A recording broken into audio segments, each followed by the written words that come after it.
제가 다시 한번 읽겠습니다. 요한복음 7장 37절에서 39절까지입니다. 명절 끝날 곧 큰 날에 예수께서 서서 외쳐 이르시되 누구든지 목마르거든 내게로 와서 마시라. 나를 믿는 자는 성경의 이름과 같이 그 배에서 생수의 강이 흘러나오리라 하시니 이는 그를 믿는 자들이 받을 성령을 가리켜 말씀하신 것이라. 예수께서 아직 영광을 받지 않으셨으므로 성령이 아직 그들에게 계시지 아니하시더라. 아멘. 할렐루야. 오늘 또 은혜의 시간이 되어주시기를 바랍니다. 한번 주위에 계신 분들하고 인사 나누겠습니다. 반갑습니다. 사랑합니다. 사랑합니다. 반갑습니다. 저는 지난달에 우리 김정신 전사님께서 총신대 신학대학원을 졸업하셨는데 축하하러 갔었습니다. 그런데 우리 전도사님 축하하러 갔는데 내가 그 교정에 들어서는 순간 딱 내가 이 학교를 졸업한 지가 30년 됐더라고요. 신학교를 졸업한 지가. 신학생 때가 생각이 났어요. 지금도 마찬가지지만 옛날에도 신학생들이 다 못 먹고 못 입고 힘든 때잖아요. 그런데 그때도 제가 신학교 다닐 때도 물론 잘 나가는 전도사님은 그 시절에도 신학교를 자가용 타고 오는 사람도 있었어요. 우리는 버스도 못 타가지고 점심도 굶고 그런 신학생들이 태반이었는데 그때도 잘 나가는 전도사님은 자가용을 끌고 오는 전도사님이 계셨어요. 아무튼 제가 30년 만에 그 교정에 들어섰는데 그때 일들이 여러 가지 일들이 생각이 나더라고요. 우리 한국교회에 70년대 말에서부터 80년대 초로 넘어오면서 한국교회마다 붐이 있었는데 그 붐이 무엇이었느냐? 제자훈련이라고 하는 붐이 일어나고 있었어요. 그래서 제가 80년대 초에 신학교에 들어갔기 때문에 1년 선배 한 사람, 우리 동기 4사람, 1년 후배 2사람, 이렇게 7명이서 소위 말하는 제자 훈련을 하게 됐습니다. 그런데 우리 때 제가 우리 선배까지는 다 여기 사당동에 있는 총신 캠퍼스에 다녔는데 저희 때부터 저기 경기도 양지라고 하는 산속에다가 집을 한 칸 지어놓고 거기서 수업을 한다는 거예요. 그래서 30년 전부터 대학원 학생들은 다 거기 가서 이제 공부를 하게 됐기 때문에 시간이 제일로 아쉬웠어요. 왜냐하면 이게 신학교 공부라고 하는 것이 아침부터 시작해서 저녁까지, 그러니까 거기 양지까지 가려면 9시에 수업이 보통 시작이 되는데 여기서 2시간 걸리니까 집에서는 보통 5시, 6시 일어나야 학교에 가는 거예요. 그리고 학교 끝나면 보통 5시, 6시 끝나는 수업 시간이 태반사니까 집에 오면 밤 10시, 11시. 그러니까 시간이 굉장히 모자라잖아요. 그때는 전도사 때도 금요 기도회가 있었는데 우리처럼 9시서부터 11시 하고 끝나는 게 아니라 아침 새벽까지 하는 거예요. 토요일날 새벽까지. 그리고 또 지금은 이런 게 없어졌는데 옛날엔 토요 집회라고 그래가지고 애들부터 시작해서 중고등부, 청년부 담당하는 부서가 다 토요 집회, 주일날이나 다 똑같았어요. 학교 토요일날 끝나고 오면 다 토요일날 밤늦게까지 있다가 이제 가고, 그리고 또 주일날 아침부터 새벽 기도부터 시작해서 저녁 밤늦게까지. 그러면 생각해 보세요. 이제 월요일날 딱 쉬는 날이 하나 있는데 수업 시간마다 매 시간마다 퀴즈를 보고 시험을 보고 레포트를 내야 되니까 너무너무나 힘든 거예요. 다들 지쳐 있는 거예요. 새벽 2시, 3시까지 잠 안 자고 숙제를 해도 다 제출하지 못할 정도예요. 웬 그렇게 과목이 많고 시험이 많고. 그래서 지금은요 아마 너무너무나 학교 공부가 힘들어서 교육 전도사를 안 하고 사역하는 전도사님들이 꽤 있다고 그래요. 너무너무나 힘들어요. 시간이 없어요. 그런데 그 와중에 저희가 소위 말하는 제자 삼는 훈련을 하는 그룹을 만들었는데 그 7명이서 총신대 신학대학원 안에 만들었는데 지금은 제가 대학원에 가보니까 여러 대학처럼 무슨 서클, 동아리들이 많이 있어요. 그런데 저희가 다닐 때는 그런 상황에서 무슨 동아리 활동을 하고 할 수가 없어지니까 한 개도 없었어요. 동아리라고 하는 것이. 그런데 이제 저희가 소그룹으로 그 모임을 만들었는데 전체 신학대학원 학생 수의 보통 20%가 매주일 월요일마다 모이는 거예요. 그리고 저희들이 하는 프로그램을 따라왔어요. 그러니까 학교 측에서 교수들이 아니 이거는 억지로 나오라는 것도 아니고 그렇게 없는 시간 중에서 왜 이렇게 대학원 학생들이 많이 모이는가 자발적으로. 그래서 우리 모임을 조사를 하고 뭐 사상이 어떤가 방법이 어떤가 이런 검증도 하고 그랬어요. 아무튼 그 덕분에 저의 1, 2년 선배나 3, 4년 후배들이 그 7명의 키 멤버들의 얼굴이나 이름을 모르는 사람이 없을 정도로 이제 많이 알려지게 됐습니다. 그리고 그 우리 중심 키 멤버들이 그 없는 시간에도 너무너무나 좋으니까 그 사역이, 그 훈련이. 그래서 우리는 매일 점심시간마다 만났고 하여간 뭐 365일 동안 서로 떨어져 지내는 적이 없었어요. 자, 그렇게 학교에 전 대학원생들에게 놀라운 영향력을 끼치면서 그 주마등처럼 한 3, 4년 시간을 보냈던 것들이 너무나 아름답게 기억이 됐는데 문제는 뭐냐? 한 3, 4년 후에 우리가 그러한 운동을 하다가 문제가 생겼어요. 어떤 문제가 생겼냐면 성령론에 대한 이제 서로의 그 주제를 놓고 토론을 하기 시작했습니다. 그런데 이 성령론에 부딪혔을 때 그 7명의 키 멤버들이 크게 세 부류로 나눠 있어요. A라는 이론을 지지하고 또 C라는 이론을 지지하고 또 이 중간 세력 몇 명 안 되는데 성령론에 대한 이해와 해석이 각각 다른 거예요. 그래서 그렇게 잘 나가던 그 그룹의 모임이 그냥 지리멸멸 없어지게 됩니다. 그리고 지금 30년이 지났지만 겨우 명맥을 이어가는 그런 조그만한 그 동아리로 지금은 남아있고 말아버렸는데요. 물론 지금은 그 7명이 미국, 태국, 뭐 기타 여러 등등 많은 데 흩어져서 다 훌륭하게 사역을 하고 있지만 그때 함께 아름답게 팀워크를 이루면서 사역했던 것들이 굉장히 그립고 또 우리들을 모든 대학원생들이 다 그리워했고 어느 교수보다도 우리의 영향력을 많이 받았던 것들, 우리가 거기에 내가 쓰임받았다는 것들이 굉장히 스스로 대견하게 느껴지고 또 과거의 그 추억에 제가 캠퍼스에 들어갔을 때 이제 다시 한번 새록새록 나게 됐었는데요. 오늘은 저와 여러분들에게 다시 한번 좀 정리해 보고 싶은 것이 그 성령론입니다. 지금 사도의 신경에 보면 성부 하나님, 성자 하나님에 의한 이야기를 마치고 마지막으로 성령을 믿사오며, 성부 하나님에 대해서는 무슨 창조주 하나님, 또 성자 하나님에 대해서는 뭐 동정녀 마리아에게 낳으시고 뭐 십자가에 뭐 달려 돌아가시고 부활하시고 이런 수식어가 설명들이 많아요. 그런데 마지막 삼위일체 중에서 성령 하나님을 이야기할 때는 그냥 맨 마지막에 무엇을 믿사오며? 성령을 믿사오. 성령이 어떠한 분이라는 설명은 전혀 없고 그냥 성령을 믿사오며 그렇게 기록되어 있는데 오늘 여러분들에게 그 성령님이 어떠한 분이신가를 한번 말씀을 드리려고 합니다. 그런데 우리가 조심해야 될 것은 무엇이냐면 이 성령님을 어떻게 이해하느냐에 따라서 오늘날에도 교파나 교단이 나뉘어지고 새롭게 생기고 또 같은 교회에 다닌다 할지라도 내가 성령님을 어떻게 이해하고 경험하느냐에 따라서 신앙의 분위기나 색깔이 가지각색이에요. 이러한 부분에 있어서 우리가 어떤 공통점을 찾지 못하면 같은 교회에 다닌다고 해도 서로가 서로를 너무나 강하게 주장하게 되면 분리하게 되고요.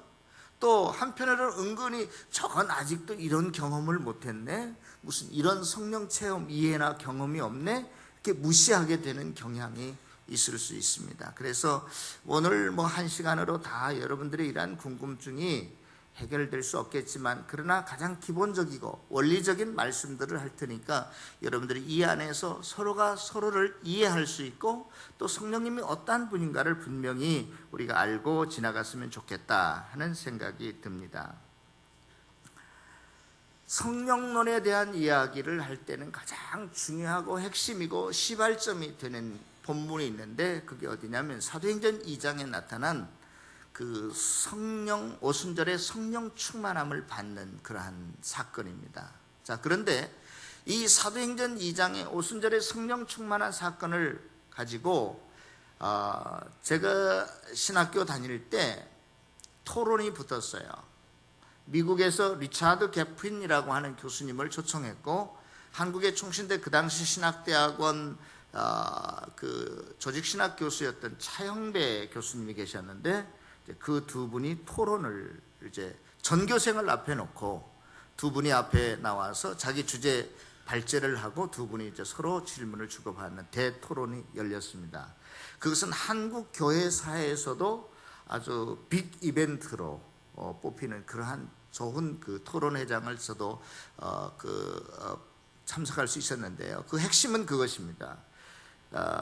개혁주의 신학자인 리차드 개핀 교수의 핵심은 오순절 성령 강림은 단회적인 사건이다. 딱 한 번 예수 그리스도가 이 땅에 태어나시고 십자가에 달려 돌아가시고 부활하신 사건처럼 그 구속사의 연장선상에서 한 번에 오직 이 땅에 일어났던 사건이지 오늘날도 많은 목사님과 교회도 우리가 초대교회로 돌아가자 사도행전 오순절의 성령을 우리에게도 주옵시오 이런 기도는 잘못됐다라고 하는 것이에요. 오순절 성령 강림은 한 번 있었을 뿐이다 이렇게 주장하셨고 그 다음에 그 당시 총신대 신학대학원 교수님이셨던 차영배 교수님은 아니다. 왜 그러냐면 우리가 예수를 믿었어도 성령을 받았다고 해도 어떤 사람은 죽을까지 밍밍하게 신앙생활하는 사람이 있는 반면에 또 어떤 사람은 너무나 열정적으로 헌신적으로 뜨겁게 신앙생활을 하는 것 보면 성령은 또 오고 또 오고 또 오는 것 같다 이러한 주장을 이제 펴신 거예요. 아무튼 여러분들도 이렇게 생각하면 이런 것 같고 또 저렇게 생각하면 저런 것 같은데 일단 그것을 명제로 하고 좀 우리가 전제 조건으로 하고 오늘 요한복음 7장 본문을 제가 좀 보겠습니다. 자, 여기 37절에 보면 명절 끝날이라고 되어 있는데 이 명절 끝날이라고 하는 것은 어떤 명절이냐면 초막절을 의미하는 명절이에요. 이스라엘 절기에 여러 가지 유월절, 초막절, 또 오순절 여러 가지 절기가 있듯이 초막절이라고 하는 절기가 있는데 이 초막절은 초막이라고 하는 히브리어로 수카라고 하는 단어인데 이 수카를 만드는 절기라는 뜻이에요. 그래서 이 초막절이 되면 시기적으로 한 10월 달쯤인데요. 그때는 1년의 농사를 다 이제 추수 가을 거지를 끝내고 앞으로 1년 동안 먹을 양식을 창고에 넣은 다음에 과거에 이스라엘 백성들이 40년 동안 광야 생활을 했잖아요. 그 초막을 짓는 거예요. 그런데 어디다 짓느냐? 이스라엘 나라는 대부분 아파트를 지어도 이렇게 계단식처럼 지어요. 그렇게 짓는 이유가 있어요. 베란다를 다른 집 2층이나 옆집하고 좀 어긋나서 짓는 이유가 있는데 초막을 지을 때, 텐트를 지을 때, 누워있을 때 별이 3개 이상 보여야 돼. 그래야 초막으로 인정해줘. 그래서 과거에 40년 동안 그 초막 생활을 했던 것을 기억하면서 이제 보내게 되는데 여러분 광야 사막 40년을 지나면서 무슨 빵도 필요하지만 당장에 먹지 않으면 죽을 게 있는데 그게 뭐예요? 물이잖아요. 물. 또 시기적으로 이 초막절은 모든 가을의 추수거지를 다 끝내고 창고에다 넣어놓고 초막에 와서 일주일 동안을 기거하는데 그 기간에 또 뭐가 있느냐? 그 다음에 농사를 결정짓는 비가 내리는 시기란 말이에요. 봄에 내리는 비를 늦은 비라고 그러고 성경에 보면 도리어 가을에 내리는 비를 이른 비라고 그래요. 이른 비가 내리는 계절이기 때문에 비가 내려야 됩니다. 자, 이렇듯 초막절을 짓는데 굉장히 상관되고 또 상징적인 것 하나가 있다면 물이에요. 물.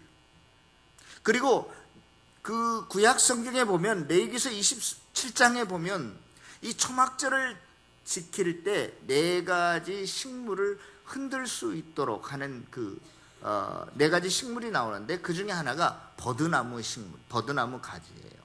그래서 이스라엘 백성들이 지금 이 요한복음 7장의 초막절을 지킬 때는 어떻게 지켰느냐? 서남쪽에 있던 모짜라고 하는 마을에 가서, 가까운 마을에 가서 버드나무 가지를 꺾어다가 이 제단 뜰 서남쪽에 세워놓고 그 다음에 물을 실로암 물가에 가서 물을 떠온 것을 그 버드나무를 가지를 꺾고 와서 땅에다 꽂아놨기 때문에 금방 어떻게 해요? 시들 거 아니에요. 그러니까 계속 순례객들이 그 물을 그 주위에다 부어서 주었습니다.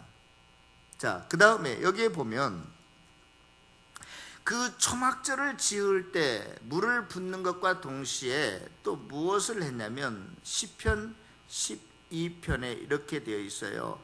하나님은 나의 구원이시라. 여호와는 나의 힘이시며 노래시며 구원이시라. 너희 기쁨과 구원의 우물들에서 물을 기르리로다. 이것을 찬양하고 노래했어요.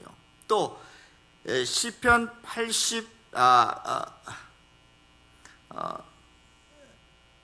10편에 보면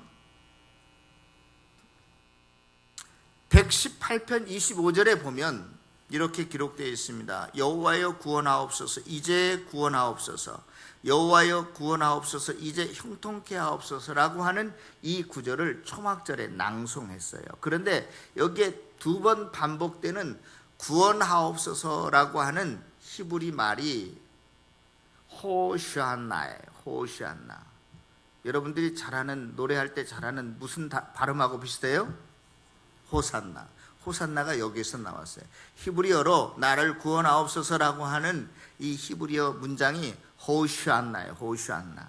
그러니까 언뜻 들으면 뭐예요? 호산나. 이렇게 이제 영어 발음이 호산나가 됐는데요. 그 찬양을 언제 불렀다고요? 이 초막절에 불렀어요. 그런데 초막절은 일주일 동안 지키는 절기인데 오늘 본문에 보면 명절 끝날은 곧 어떤 날인 것을 우리가 알 수 있어요? 마지막 7째 날이 되겠죠. 그런데 그 명절 끝날을 가리켜서 큰 날이라고 이야기합니다. 이때는 이제 어떤 때냐면 호시안나 나를 구원하옵소서 이러한 찬양 기도를 하면서 그 성전뜰까지 들어가서 그 순례객들이 제사장을 따라서 물을 붓고 그랬는데 그때는 호시안나 라바라고 하는 것은 크다 그런 뜻이에요. 하나님이 우리에게 구원을 베풀어 주시되 크게 베풀어 주시는 날이다 하면서 그동안 일주일 동안 꽂아놓았던 이 버드나무 가지를 막 세게 흔들어 가지고 그 나무에 달려있던 이파리들이 다 떨어지게 만들어요. 이게 이제 마지막 명절 끝날에 어떤 휘날레를 장식하는 초막절 절기인데요. 이때 주님께서 그 현장을 보시면서 하신 말씀이 이렇게 말씀하시는 거예요. 누구든지 목마르거든 내게 와서 마시라. 나를 믿는 자는 성경의 이름과 같이 그 배에서 생수의 강이 흘러나오리라. 우리는 이러한 역사적인 그 실제적인 배경을 모르면 뜬금없는 소리를 예수님께서 하신다 그렇게 느껴지지만 그러나 실제적으로는 이 초막절이 무엇과 많이 연결되어 있다고요? 물과 많이 연결되어 있기 때문에 지금 그것을 연상하시면서 또 이 이스라엘 백성들은 이 초막절을 지키면서 물을 연상했던 것처럼 지금 다 그러한 공통된 생각을 가지고 있는 상황 속에서 예수님께서 물에 대한 이야기는 너무나 자연스러운 것이죠. 그런데 문제는 뭐냐? 거기에 초막절 절기에 참여하는 모든 유대인들은 그냥 저기 실로암 물가에서 다 쓰는 이 물만을 의미했다고요. 생각했다고요. 그런데 예수님께서는 진정으로 이 땅에 생명수로 오신 분이 자기이신데, 예수님이신데, 유대인들은 그것을 모르고 아직도 무슨 의식을 행하면서 예수님이, 하나님이 물을, 이른비를 더 많이 내려주시면 우리가 다음해에도 풍년을 이룰 수 있겠거니, 또 하나님께서 우리에게 물을 더 좀 많이 나게 해주시면 우리가 풍족하게 마실 수 있겠거니, 거기에 한정되어 있었는데, 예수님께서는 그러한 이스라엘의 그 생각을 뛰어넘어서 너희들이 목마르거든 내게 와라. 그러면 내가 정말로 영원히 목마르지 아니하는 생수의 강이 너희의 배에서 흘러나게 하리라. 그러면서 또 중요한 것은, 그런데 정말로 무슨 생명의 생수를, 강을 저와 여러분들에게 줄 알았는데, 이 성경에 뭐라고 말하냐면은 이것은 받을 성령을 가리킨 것인데 아직 그 성령이 그들에게 계시지 아니했다. 그러니까 이 생수의 강, 물은 곧 무엇을 의미하는 것이었어요? 성령님을 의미하는 것이었다라고 하는 것, 우리가 알고 지나갔으면 좋겠다 이 말이죠.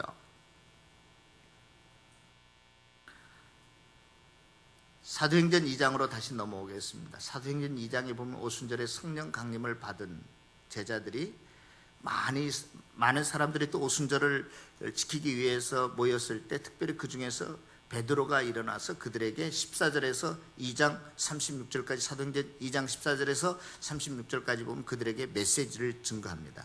그리고 그 설교의 마지막 결론이 뭐냐? 너희들이 죽인 예수를 하나님이 주와 뭐가 되게 하셨다? 그리스도가 되게 하셨다가 이게 설교의 그 결론이었어요. 여러분, 주라고 하는 말은요, 유대인들이 주라고 쓸 수 있었던 단어는 어떤 거냐면, 구약의 약속의 언약의 하나님을 야훼라고 했는데요, 구약에 있는 이 야훼라고 하는 단어를 나올 때 유대인들은 감히 읽지를 못했어요. 예? 그리고 이 성경을 필사할 때도 야훼라고 하는 단어가 나오면 붓을 다 빨고 새로 찍어서 쓰고 그럴 정도였다고. 너무나 두려운 이름이고 두려운 존재예요. 그래서 이 야훼라고 하는 낱말을 아도나이라고 하는 말로 바꾸어서 부르게 됩니다. 그리고 이 아도나이가 신약 시대에 넘어와서 헬라어로는 큐리오스라고 하는 단어로 바뀌게 되는데, 그 큐리오스라고 하는 단어를 한국말로 번역했는 것이 있는데 그게 뭐냐? 주라고 하는 뜻이에요. 그러므로 너희들이 죽인, 십자가에 달려 죽인 이 예수 그리스도를 하나님이 주가 되게 하셨다, 이 말은 구약에 말한 하나님이 바로 이 예수님이다, 그러한 이야기였단 말이죠. 여러분, 언약의 하나님이라고 하는 것, 우리가 했잖아요. 언약의 하나님 그랬을 때 하나님께서 누구와 가장 먼저 언약을 공식적으로 맺었다고 볼 수 있냐면 아브라함과, 믿음의 조상 누구? 아브라함과 언약을 맺었다라고 볼 수 있어요. 이 아브라함과 언약의 그 내용이 무엇이었느냐? 하나님께서는 너희가 비록 지금 나이가 많고 늙었지만 내 씨를 통해서, 너에게 날 사람 아들을 통해서 큰 복을 주시겠다. 네가 어디로 가든지 복을 주시겠다, 그런 이야기. 너는 내 백성이 되고 나는 너희 하나님이 되겠다. 이게 이제 언약의 내용인데요, 그러한 언약을 이루신 하나님이 곧 이 예수 그리스도라, 그러한 이야기예요. 또 이 예수 그리스도는 언약의 하나님, 주가 되신 것뿐만이 아니라 메시아가 되게 하셨다. 이 말은, 이 메시아라고 하는 것은 제가 지난주에도 잠깐 설명했지만 무슨 제사장 또 무슨 선지자의 역할도 할 수 있었지만, 그러나 무엇보다도 하나님 나라와 연관되어서 이 메시아라고 할 때는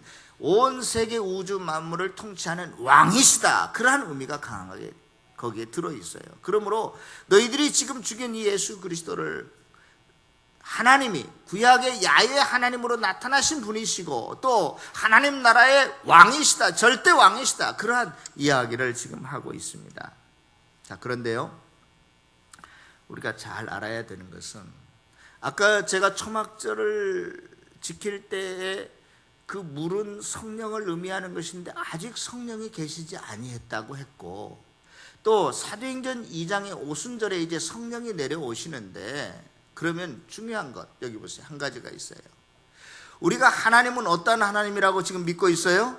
삼위일체 하나님으로 믿고 있는데, 아니 그러면 초막절 이후에는 성령님이 계셨나? 그리고 오순절에 성령님이 내려오셨다라고 하는데 그럼 그 전에는 성령님이 안 계셨나? 라고 하는 의문점이 들게 되는 것이죠. 오늘 할머니들한테는 조금 메시지가 오락가락 해가지고 졸리는 메시지가 될 것 같았어요. 근데 예상이 맞았습니다. 조금만 좀 눈을 떠주세요. 제가 좀 쉽게 간단하게 좀 설명을 해 나가야 될 것 같습니다. 우리가 성령님을 이해하는데 요한복음 7장에 보면 분명히 예수님이 자기가 생수이고 물이고 그러나 그 생수는 물은 무엇을 의미한다? 성령님을 의미한다고 해놓는데 성경에 보면 아직 성령님이 계시지 아니했더라 그렇게 기록되어 있고, 또 뭐 약속대로 드디어 이제 오순절에 사도행전 2장에 보면 성령님이 임하셨는데 그러면 그 전에는 성령님이 없으셨냐? 그 문이에요. 여러분들이 잘 이해해야 될 것은 무엇이냐? 우리가 믿는 성부 하나님, 성자 하나님, 성령 하나님은 삼위일체 하나님으로서 언제부터 계셨냐면 창세 전부터 계셨어요. 그러니까 존재론적으로는 이미 오래전부터 계셨지만 여기서 그 이후에 왔다 오셨다 임하였다라고 하는 없었던 사람이 갑자기 생겨나서 이 땅에 태어났다는 뜻이 아니라 구약시대의 성령은 존재론적으로 계셨지만 그러나 신약시대에 넘어와서는 관계론적으로 이것을 인격적으로 성령님이 나타나 역사하시기 시작했다는 의미에서 성령님이 오셨다 임하셨다 그렇게 표현하고 있다는 거예요. 다시 한번 설명하겠습니다. 우리가 믿는 성령 하나님은 이미 창조 이전부터 계셨어요. 그래야 그것이 삼위일체 하나님이시잖아요. 그래서 우리가 구약시대에 있던 성령님은 존재론적으로 계셨다니까요. 그러나 신약에서 성령님이 그럼에도 불구하고 오시겠다 임하였다 이 말은 관계론적으로 인격적으로 맺기 시작하셨다 그 말이에요. 구약의 성령에 나타난 역사를 보면 특별한 사람에게만 나타납니다. 무슨 사울에게만 나타나든지 모세에게만 나타났어요. 그러니까 모세의 누이들이 야 성령이 너희에게만 하나님의 신이 너희에게만 임하시냐? 우리도 임하신다. 우리도 똑같이 뭐 대통령 해먹자 이런 식으로 대들기도 했었고요. 또 사울에게도 일시적으로 나타났다가 떠나기도 했었고, 그리고 이 성령님은 구약시대에는 인격적으로 나타난 게 아니라 어떨 때는 불로도 나타나시고 어떤 때는 구름으로도 나타나시고 어떤 때는 세미한 음성으로도 나타나시고 어떤 능력, 에너지와 같은 힘으로 나타나셨어요. 그러나 신약시대에 와서는 성령님이 그렇게 역사하지 않고 한 번 오시면 영원히 계시는 거예요.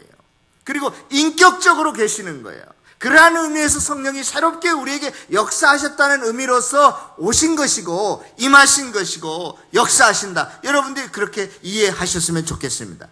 믿습니까? 네. 그래서요 우리가 사도행전 전체를 이해하는 데 있어서 가장 중요한 말은 사도행전 1장 8절 한번 띄워주시겠어요? 사도행전 1장 8절에 우리가 잘 아는 대로 오직 성령이 너희에게 임하시면 너희가 뭘 받고? 권능을 받고 예루살렘과 온 유다와 사마리아와 땅끝까지 이르러 내 증인이 될 것이다. 이게 사도행전 전체를 풀어가는 대전제와 같은 말씀이거든요. 그래서 이제 사도행전 2장에 뭐가 임했어요? 성령이 임하십니다. 그리고 예루살렘에 이제 복음이 다 전파되어지고 사도행전 8장으로 넘어가겠습니다. 어떠한 사건이 나오는가? 사도행전 8장에 보면 거기에 보면 저기에 이제 14절부터 17절까지 나오는데 사도행전 8장의 기록은 무엇이냐면 빌립 집사가 어디에 가요? 사마리아에 가서 전도하게 됩니다. 그러니까 예루살렘에 듣고 사도들이 사마리아 사람들은 어떤 사람들이에요? 뭐 개나 돼지 비슷한 사람들이잖아요. 도저히 구원받지 못할 사람들이잖아요. 세리와 같고 창녀와 같은 사람들로 여겼던 사람들이 사마리아 사람들인데, 아니 그 사람들이 하나님의 말씀을 받았다 이 말은 구원 얻은 하나님의 백성이 되었다, 거듭난 사람이 되었다라고 하는 놀라운 소식이 예루살렘 사도들에게 들려지게 되는 거예요. 그러니까 베드로와 요한을 보내요. 어디로? 사마리아 지역으로. 그래서 그들이 내려가서 그들을 위하여 성령 받기를 기도하니 그들에게 성령이 내려왔다. 그런 내용이에요. 자 보십시다. 이제는 복음이 예루살렘과 유다를 이제는 넘어서 사마리아까지 증거되게 되는데 그들이 구원받은 표시로서 성령도 받아야 된다, 그런 거예요. 그래서 사도들이 가서 그러면 성령을 받기를 기도하니까 성령이 임했다라고 하는 내용인데요, 우리가 이 부분도 어떻게 이해를 해야 되냐면, 성령이 또 내려오셨다가 아니라 그들이 구약적인 성령의 이해만 하고 있어서 인격적인 관계를 맺지 못했어요. 그러니까 사도들이 가서 그러한 사실을 알려주고 기도했더니 그들이 인격적인 성령을 이해하기 시작했더라. 그러한 의미에서 성령을 받았다, 우리가 그렇게 해석할 수 있다는 것이에요. 믿습니까? 예. 또 그 다음 한번 보겠습니다. 이제는 성령이 유대와 예루살렘과 사마리아와 또 어디까지? 땅끝까지 증거될 것이라 그랬잖아요. 그 땅끝은 이방인들을 이야기하는, 의미한다라고 볼 수 있는데요, 그 첫 번째 이방인이 주님 앞에 나와서 구원받은 사건이 사도행전 10장에 나오는 고넬료가 구원받은 사건입니다. 고넬료라고 하는 것은 백부장이었는데 어떤 사람이었느냐, 이스라엘 나라에 와서, 그러니까 우리가 일제에 그 핍박을 받을 때 조선 총독으로 파견한 사람이랑 마찬가지가 누구냐, 그 예루살렘 땅에 파견된 고넬료였어요. 그래서 고넬료는 어떤 사람이에요? 원래는 로마 사람이요, 이방인이요. 그런데 그 이방인에게 베드로가 가서 말씀을 증거하게 됩니다. 그 사람뿐만 아니라 그 집안의 모든 사람들이. 그러니까 10장 44절에 베드로가 이 말을, 복음을 전할 때 무엇이 말씀 듣는 사람에게 내려오시니, 그래서 그들에게도 세례를 주고 성령을 받았다. 그러한 것이 사도행전 10장의 내용이에요. 자, 그래서 이제는 구원받았다는 증표는 곧 무엇을 받았다는 이야기예요? 성령을 받았다는 의미다, 이 말이에요. 성령을 받았다는 의미. 또 뿐만이 아닙니다. 사도행전 16장으로 한번 넘어가 보겠습니다. 이방인 지역에 사도행전 16장은 빌립보에서 있었던 사건인데, 빌립보에서 있었던 사건인데, 우리가 잘 아는 것처럼 베드로와 바울과 실라가 점치는 귀신 고쳐준 사건 때문에 어디에 들어가게 되죠? 감옥에 들어가게 돼요. 그런데 감옥에 들어가서 이제 뭐 지진이 나고 그래서 다 죄수들이 도망간 줄 알고 간수장이 자기가 칼을 빼서 스스로 자결하려고 할 때 바울과 실라가 안에 있으면서 잠깐 멈춰라, 우리가 도망가지 아니했다. 그때 간수장이 한 말이 있어요. 그 죄수한테 뭐라고 말해요? 우리가 어떻게 하여야 구원을 얻을 수 있겠습니까? 그렇게 말합니다. 그때 한 말이 뭐예요? 바울이 한 말이 주 예수를 믿으라, 그리하면 너와 내 집이 구원을 받으리라. 이미 구원이라고 하는 것은 성령과 똑같이 여겼기 때문에 이때부터는 일반화가 되어가지고 구태여 성령 받으라는 소리를 할 필요조차 없었어요. 너희들이 그냥 예수만 믿으면 구원을 얻을 것이다. 성령도 당연히 따라오는 역사이기 때문에. 그래서 바울이 뭐 성령 받으라 이때는 뭐 이런 이야기 하지 않고 뭐예요? 그냥 구원을 받으라. 구원을 받을 것이다. 너희들이 예수를 믿으면. 그렇게 이야기했다는 거예요. 또 마지막 한 구절만 더 보겠습니다. 19장에 나오는 것인데요, 아볼로가 고린도에 있을 때 바울이 이제 에베소에 들어오게 됩니다. 그래서 바울이 에베소에서 어떤 제자들을 만나게 되는데, 그때 바울이 그 제자들에게 너희가 믿을 때 성령을 받았느냐 그렇게 물어보니까 아니라 no, 우리가 성령을 계심을 듣지도 못했다. 여러분, 분명히 성경에는 제자라고 했을 때 12제자를 가리키기도 하지만 일반적으로 예수 믿는 구원받은 사람을 뭐라고 말해요? 통칭 제자라고 이야기합니다. 그 제자한테 물어봤는데 이 제자들이 성령이 받은 것은커녕 있는 것도 듣지 못했다, 이런 이야기를 합니다. 그러니까 바울이 그러면 너희가 거듭나고 중생했다는 의미에서 세례를 받고 그랬는데 무슨 세례를 받았느냐, 제자가 되었다고 한다면, 거듭났다고 한다면 무슨 세례를 받았냐 그랬더니 요한의 세례라, 그런 이야기를 합니다. 예수님께서도 누구한테 세례를 받았어요? 요한의. 그러니까 구약의 율법적인 배경으로 그냥 세례를 받은 것뿐이에요. 그렇지만 그들은 아직도 이러한 성령님과 인격적인 관계를 맺지 못하고 있었던 것만은 분명한 사실인 것 같습니다. 그래서 이제 그들에게 세례를 예수의 이름으로 세례를 주고 그들에게 성령이 임하게 되었다는 것입니다. 그러므로 다시 한번 여러분들에게 정리를 해드리자면, 성령이라고 하는 것은 이미 구약시대 때부터 오래전에 계셨지만, 구약시대에는 어떠한 특별한 사람이나 또한 성령이 일시적으로 계셨지만, 인격적이 아니라 존재론적으로 계셨지만, 이제 신약시대에 넘어오면서부터는 성령님께서 저와 여러분들과 새로운 관계를 맺고 인격적으로 역사하기 시작하게 되었다. 그리고 그 성령은 예수를 믿을 때 우리에게 다 임하게 된다. 그리고 구약처럼 왔다가 가고 그러한 성령이 아니라 한 번 오시면, 우리 안에 한 번 오시면, 예수 믿을 때 한 번 오시면 영원히 우리를 떠나지 아니하는 성령님으로 우리와 함께 하신다 하는 사실을 꼭 믿을 수 있기를 바랍니다. 믿습니까? 그러므로 예수를 믿는 사람, 세례를 받은 사람은 다 성령 세례를 받았고 구원을 얻었고 거듭났고 하늘의 백성이 되었습니다. 구약 성경에 없는 것이 신약 성경에 나타난 단어가 하나 있는데, 그게 뭐냐? 중생했다, 거듭났다, 이런 말은 구약 성경에 없어요.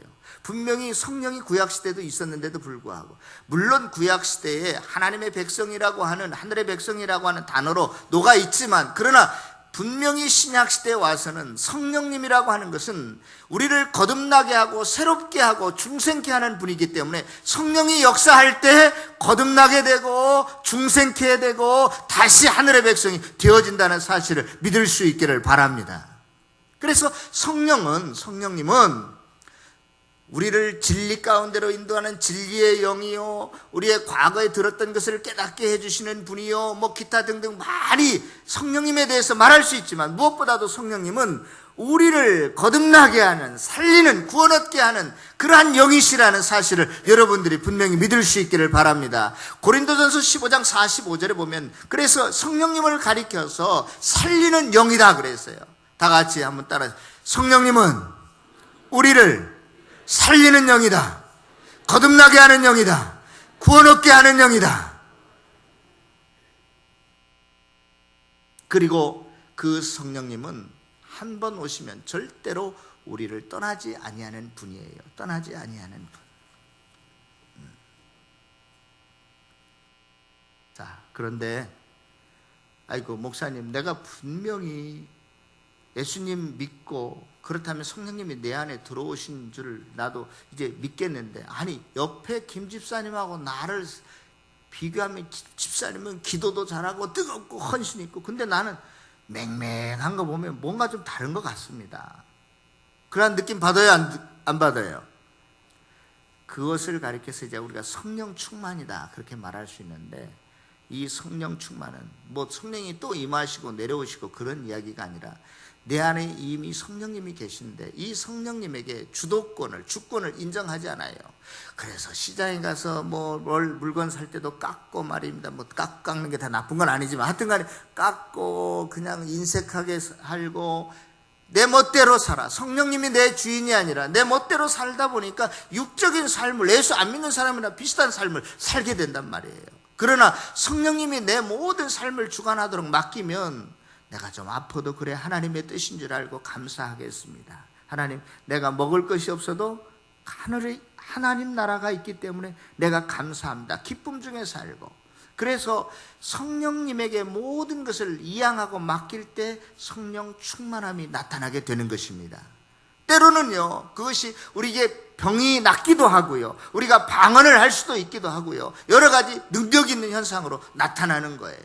그러므로 여러분들이 밍밍하다 해서 성령이 또 나한테 오시옵소서 이렇게 기도하는 것이 아니라, 이미 내 안에 들어오신 성령님께서 역사하셔서 내 병도 고쳐주실 수 있고 나를 열정적으로 뜨겁게 하실 수 있어요. 그러나 다 뜨겁고 열정적이라고 해서 성령 충만한 건 아니에요. 태생적으로였잖아요. 자기는 조용한 것을 좋아하면 성령 충만함을 받아도 인격적으로 조용하게 역사합니다. 어떤 사람은 태성적으로 막 열정적인 사람은요, 성령 충만함을 받아도 열정적으로 받잖아요. 그러한 나타나는 현상 때문에 저 사람은 성령 충만하고 나는 성령 충만하지 않다, 그런 뜻은 아니에요. 알겠습니까? 여러분들이 성경을 이해하는 신학적인 배경이나 기질치 이런 모든 것들을 하나님께서 성령께서 사용하셔서 성령의 충만함도 드러나게 되는 거예요.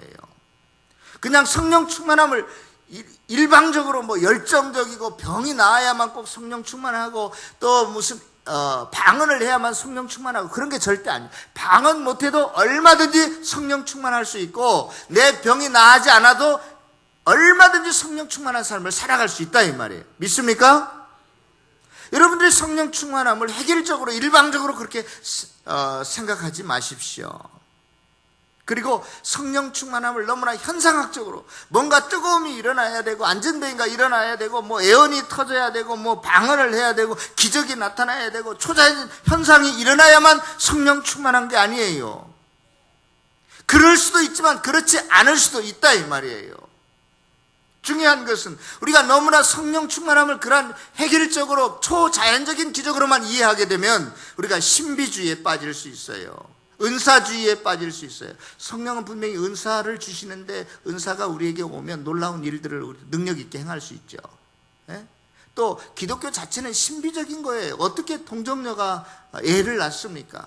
그러나 신비주의다, 은사주의다라고 한다면 모든 것을 은사로만 해결하려고 하는 것이고 모든 것을 신비로만, 기적으로만 해결하려고 하는 것이 신비주의고 은사주의예요. 그런 건 조심해야 된다. 아무리 초자연적인 역사가 나타나도 무당이 날카로운 칼 위에서 둥둥 뜨면서 춤을 추어도 거기에 예수 그리스도를 하나님의 아들과 그리스도로 고백하는 성령의 역사가 없을 때는, 거듭남의 중생의 역사가 없을 때는 우리는 그것을 성령 충만하지 않은 거죠. 믿습니까? 여러분들이 이 세상을 살아갈 때에 우리들 주위에는 얼마든지요, 예수님 말고도요, 중들도 무슨 신통력을 발휘할 수 있다고 그러죠. 저는 뭔지 잘 모르겠지만. 그런다고 그것 따라가서는 안 된다 이 말이죠. 성령의 역사라고 하는 것은 거듭남의 역사, 살리는 역사가 있어야만이 그것이 성령 충만한 역사인 것입니다. 믿습니까? 그것이 바로 하나님의 기적이 되는 것입니다. 무슨 새로운 일이 일어났다고, 무슨 과학적으로 설명할 수 없는 불가사의한 일이 일어났다고 성령의 역사, 하나님의 역사가 아니라는 거예요. 얼마든지 그러한 역사는 교회 밖에도 있을 수 있어요. 심지어 마귀들도 가장해서 우리에게 어떻게 다가와요? 어떻게 다가와요? 광명의 천사로도 다가오잖아요.